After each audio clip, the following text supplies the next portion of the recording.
So, anyways, this is my lock or latch. I think of a lock is what the it's on the driver's side door where you put your key in. But I guess this could be a lock, more of a latch, but lock, latch, whatever. Okay. So this is a lock or a latch, however you want to look at it, for a 2003 Nissan Altima, and I'll tell you later why I have this. But anyway, it's got a plastic cover on it that I popped off and I broke it when I did it, but it will snap back on, and I can seal it, seal it up, and it won't make much of a difference.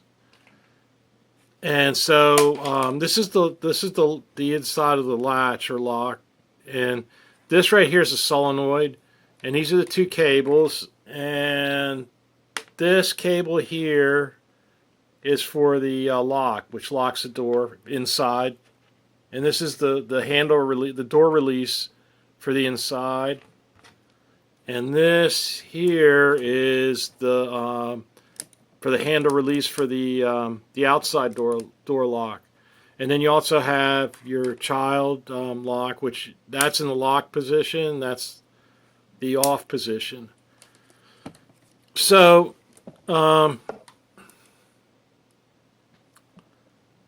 if you close your door, so I'll simulate closing the door, locking the door. So that's your door's locked like that. I don't know if you can see that. Let's see how good you can lift the camera up a little bit. So that's locked. So this right here, this little mechanism, if your door is jammed, if you can get to this right here, and you can push up on that or push down on this, that right there, you can release your door.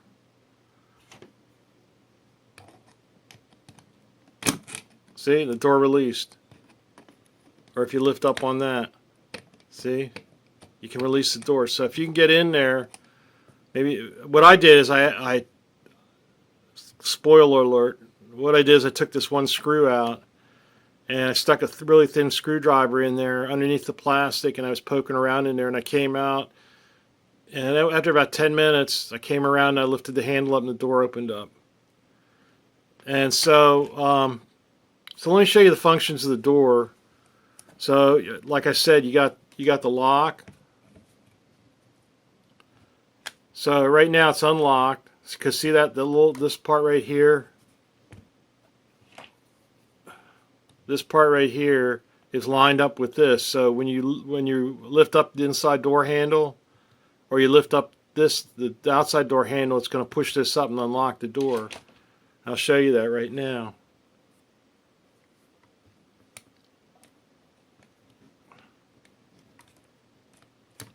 See?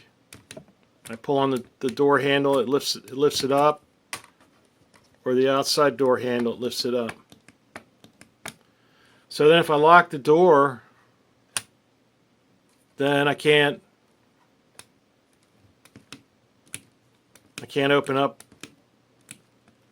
The inside one won't unlock it. Won't unlock the, see, because it's not hitting that right there. And the outside won't unlock it. So then if I unlock the door, then the inside will unlock it, and the outside will unlock it. And the solenoid, what the solenoid's for is that's to lock the door. So watch in here. You can see there's like a quarter of a circle that runs that moves this back and forth, just like you're locking and unlocking the door mechanically. So watch. So you can see it moving inside there. So that's how, when you press the button in the driver's side and lock all the doors, that's how it does it. So then you also have the child lock, and the child lock like that, that's locked. And what it does, see that right there, it throws that back. So when that's back like that, no one inside the car can unlock See, they can't unlock the door. But the outside can. See, the outside can still unlock it. So the parent can come around and unlock the door.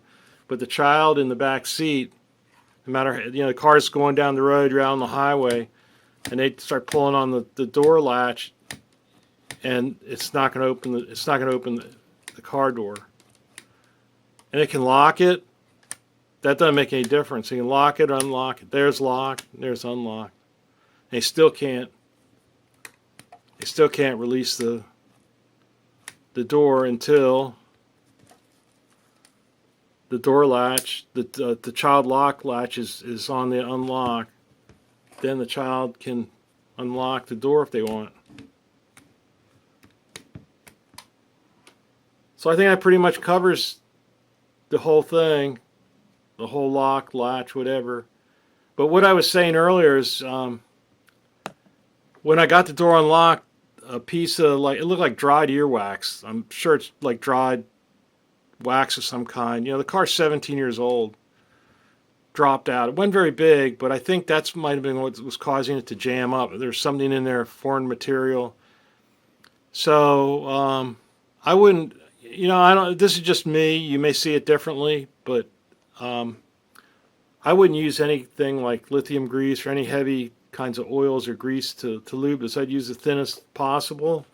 And what I did on all the locks is I took one at a time. I took these screws out, and what it does, it's a port right to the lock because the screw's it's right there. It comes out through there, so you can put the straw from I'll show you the lube that I use. It's just some cheap lube I got in the auto department at Walmart, which, by the way, they have a lot of really good stuff, and it's inexpensive too.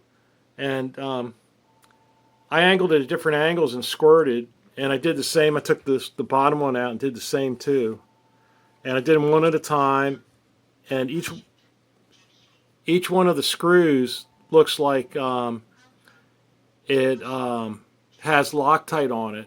So I would take some carburetor cleaner and clean the old Loctite off and put some new Loctite when you screw it back in, because that's pretty.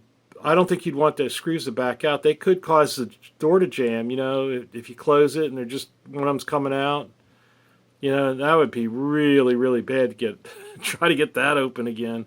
So you want to make sure that they're tight in there and they stay in there. I wouldn't use the Loctite red because you want to be able to remove it. But basically, that's the way the lock looks, the way it works. And thanks a lot. Bye.